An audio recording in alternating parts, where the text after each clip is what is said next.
Now we've got my old mate, Mike Sherry, with us. How are you, Mike? Are you okay? I'm very well, Stuart, and how are you? Oh, I'm not so bad. Now, you had a big success last year, didn't you? We did. Do you want to tell the listeners what you had a big success with? Well, we're talking about Congleton Jazz and Blues rather than Mike Sherry. Mike Sherry's success is our secret. Congleton Jazz and Blues in August was the biggest and best ever. Yeah. We do a little review with our venues after the event. It's really the only way we can measure it is by getting their feedback. And I'm going to say to a man or woman, to a person, the feedback was entirely positive. All seemed to sense that it was the biggest and best ever. And we take that as our ruler, that is, it has worked okay. So, yeah, we were really delighted about that, and we're happy to go forward from there. It was an amazing success. It really was. And we enjoyed promoting it on the radio, Congleton Radio, and over all our social media.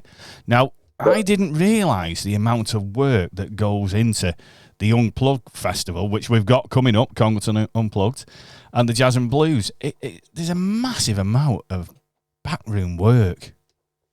Well, we are, as it turns out, working from one end of the year to the other. Because as soon as we finish one festival, we'll do a quick review. We'll take any lessons that are available from that. We'll check with the venues. We check with the artists. And then we're straight on to planning and booking acts and booking venues for the next one. They happen to be about 6 months apart. You know, one is typically the first weekend or second weekend of March. The other is the last weekend of August.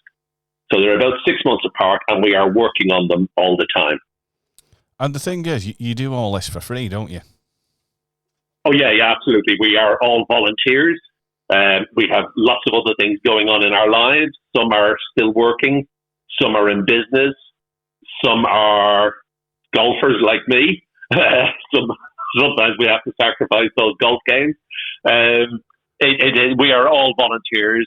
We do it for, obviously, personal reasons. We get a lot of pleasure out of doing it.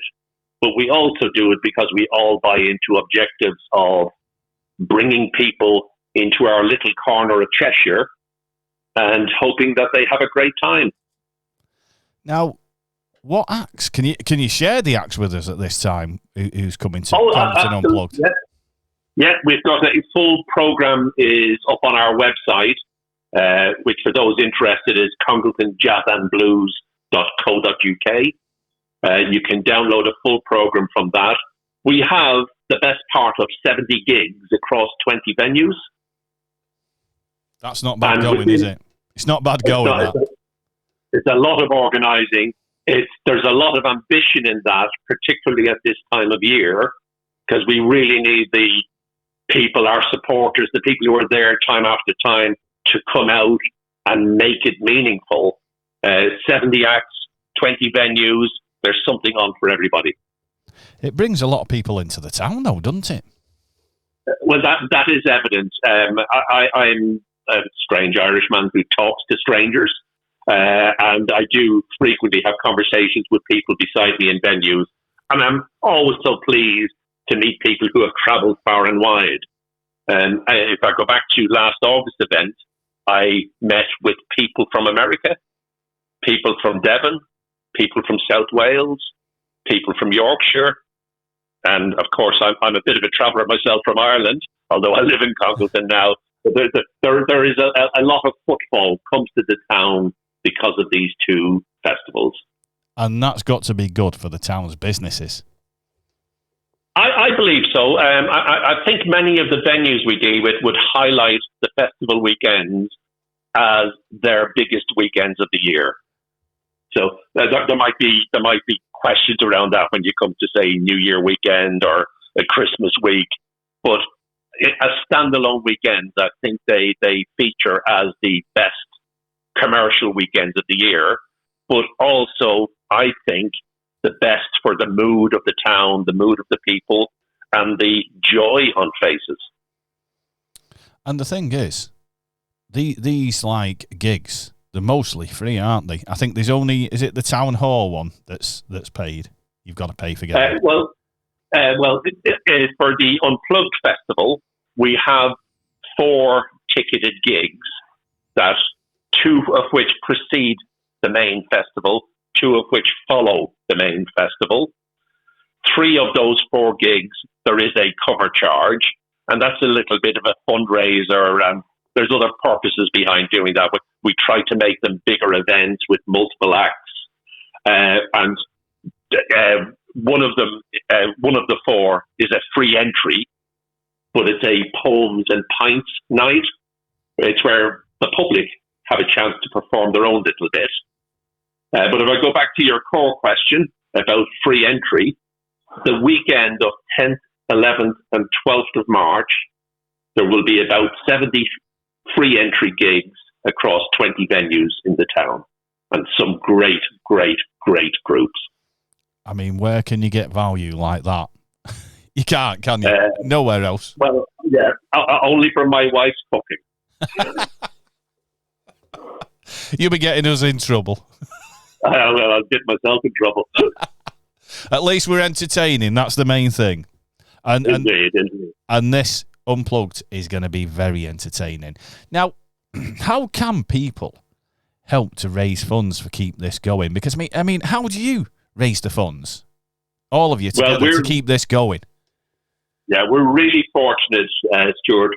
We have a troupe of sponsors who help us both financially and with activity. And if you don't mind me giving some mentions, and I'm hoping I don't forget any, we've got the likes of the Beartown Brewery. Joe Manning, the managing director there, I think is his title. He is a great advisor to us. He was the founder of the original Congleton Jazz and Blues. He's a financial contributor, and he's an ideas supporter in a very major way. We've also got Hammond McNulty, who is an accountancy practice, amongst other things, in the town.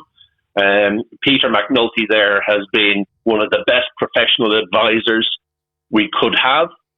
He's absolutely brilliant, and he does a lot of professional work for us that we don't have to pay for.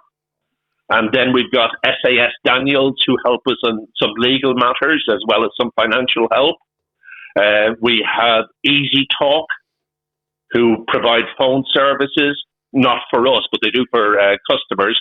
And they are a financial contributor, and they participate in doing things as well, along with Franklin Financial Management, Hammond McNulty I've mentioned, SAS Daniels, and Stevenson Brown.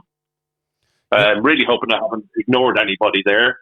Well, if you have, we'll just have to apologise, because I mean it is an easy thing to do. You can always forget. There are 2 I should mention if I'm allowed to. Congleton Town Council and some of their granting bodies give us some help as well.